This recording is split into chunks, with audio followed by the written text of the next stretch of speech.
The day you start arguing with fools is the day your intelligence begins working against you.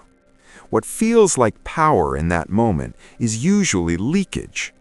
You think you are displaying clarity, but what you are really displaying is excess. A foolish mind does not hear your reasoning the way you imagine it does. It does not welcome structure, precision, or evidence as a bridge toward truth. It experiences all of that as an insult to its ego. The more clearly you speak, the more violently it resists. This is the intelligence trap. You assume the other person is participating in the same reality you are. You think they want resolution, but they want relief. They want the emotional comfort of staying exactly who they are, while forcing you to kneel inside their confusion. Machiavelli understood something colder than optimism. Men rarely defend truth, they defend vanity. And the moment you try to drag a vain person toward reason, you are no longer educating them. You are threatening the fragile fiction they use to survive. That is why fools become louder when you become more precise. They are not countering your argument, they are protecting their identity. To them, being wrong feels like death, so they would rather destroy the conversation than surrender 1 inch of self-image. You know the sensation. You're in a meeting, at a family table, or trapped inside some digital circus, listening to absolute nonsense spoken with total confidence. Your mind immediately sees the crack in the logic. You start building the perfect reply, and by the time you finish speaking, you are not relieved, you are drained. Why? Because you spent real energy on a fake exchange. You offered architecture to someone who only wanted noise. You brought a blade to a swamp and then wondered why everything came back covered in mud. The powerful do not make this mistake for long. They learn that intelligence is not for proving yourself to lesser minds. Intelligence is for protecting your direction, preserving your energy, and shaping outcomes without announcing how the shaping happened. The first rule is brutal. Never mistake confidence for competence. Fools borrow certainty because certainty looks like strength. They speak in absolutes, they simplify everything, and they mistake volume for command. Weak observers bow to that performance. The intelligent person must not. The second rule is even darker. Stop trying to save people from their own limitations. That urge feels noble, but it is often vanity dressed as compassion. You want the satisfaction of being understood by someone who has not earned access to your deeper mind. Let that die. The moment you no longer need fools to recognize your correctness, they lose almost all power over you. Their words stop feeling like judgments and start sounding like weather. This is where strategy begins. When a fool enters the room, do not engage at the level of content first. Study the motive. Are they seeking attention, dominance, reassurance, or a scapegoat? Once you see the motive, the words become predictable, and what is predictable can be managed. Sometimes the cleanest move is silence. Not weak silence, not wounded silence, but a deliberate absence of friction.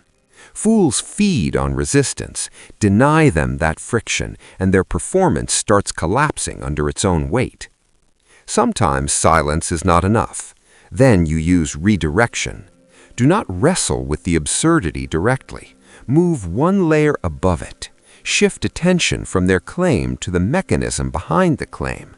Ask why they need this to be true. Ask what makes them so emotionally committed to that conclusion. Now the structure changes. They expected a fight over facts. Instead, you quietly place a mirror in front of their behavior. Most fools cannot tolerate that mirror for long. They either retreat, become theatrical, or reveal exactly what they were hiding. Then there is the most elegant weapon of all, strategic exaggeration. If a foolish claim is too rigid to dismantle, do not oppose it, extend it. Stretch it until its hidden stupidity becomes visible even to the people around you. The fool thinks you are agreeing. The room sees you are exposing. This works because foolish minds live on the surface. They rarely trace their own beliefs to the end of the road. They survive by stopping 1 inch before absurdity. Your job is not to argue with them at the start of the road. Your job is to walk their logic all the way to the cliff. But none of this matters if your ego still needs victory theater. Many intelligent people are secretly addicted to correction. They want to deliver the perfect dismantling. They want the room to see who is superior. That addiction is a leash. Break it. Real power is not the ability to win arguments. It is the ability to leave pointless arguments untouched while still winning the larger objective. The architect doesn't stop pouring the foundation because the crowd misunderstands the blueprint. This becomes essential when the fool has authority. A foolish person with power is far more dangerous than an ordinary fool because insecurity now has a weapon. If you expose them too directly, they will not attack your reasoning. They will attack your access, your reputation, your momentum. So you become unreadable. You give them enough comfort to keep them calm and enough ambiguity to keep yourself protected. You let them feel superior in trivial ways while you preserve your serious leverage in silence. This is not cowardice, it is conservation. You don't unsheathe the blade to cut fog. You keep it hidden until the strike matters. Intelligence shown at the wrong moment becomes self-sabotage. The strongest minds learn to live with being misunderstood by inferior ones. They do not rush to clear their name in every room. They understand that explanation is expensive, and not every audience deserves that expense. Once you grasp this, a strange peace appears. You stop trying to make irrational people reasonable. You stop translating your inner world for those who only want something to dominate. You begin reserving your highest clarity for your work, your vision, and the few minds capable of carrying real weight. That is the shift from intelligence to power. Intelligence wants to be recognized. Power no longer requires recognition to keep moving. Intelligence argues with fools. Power studies them, steers around them, and continues building while they congratulate themselves inside their tiny maze. So, here's the challenge. For the next 30 days, stop trying to defeat foolishness in public. Instead, protect your energy, shorten your explanations, redirect when necessary, and let foolish people expose themselves without your help. You will notice something almost disturbing. The less you try to prove your mind to fools, the stronger your mind begins to feel. Not because the world became smarter, but because you finally stopped giving your best weapons to the people least capable of understanding them.